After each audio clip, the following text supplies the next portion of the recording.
Simu ndio atakulipia kwa siku. Anyway.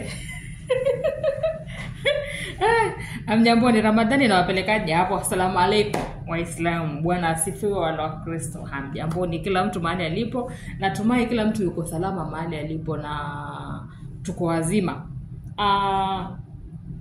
Hata kama tutapotea, kwanza nataka nishukuru kila mtu mwenye ambao ako wageni ambao mmesubscribe, mmeshare, mmecomment, na wapenda sana na tutazidi tupendane na tuheshimiane. Right, simu yangu inanisumbua lakini lazima hii topic niseme. Kuhusu deadbeat dad. Kuna trend TikTok. Hii trend inatembea sana TikTok. Deadbeat dad. Ya the stupid thing I give my child. They use the wanasemaje?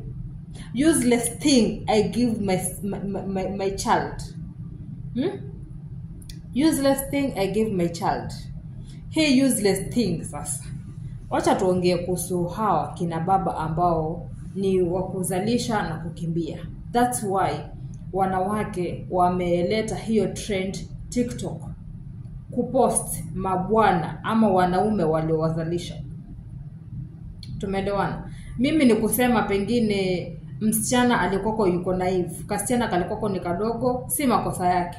Lakini alikutana na mtu mzima na akili zake ambaye anafaa kumguide huyu mtoto wa kike. But tamaa za mwanaume ni mwanaume. Mimi wanasemanga wanaume hawezi kuchange. Na hata kama ni kuchange ni ameamua yeye mwenyewe kuchange ili kumfurahisha yule mwanamke. But ikikuja ni wakati wa kuzalisha sasa. Unaenda kukuta umeenda kuzaa na mtoto mdogo. And then unakuta huyu mtoto mdogo umempachika mimba lakini hawezi kustahamili kuwa mke wako.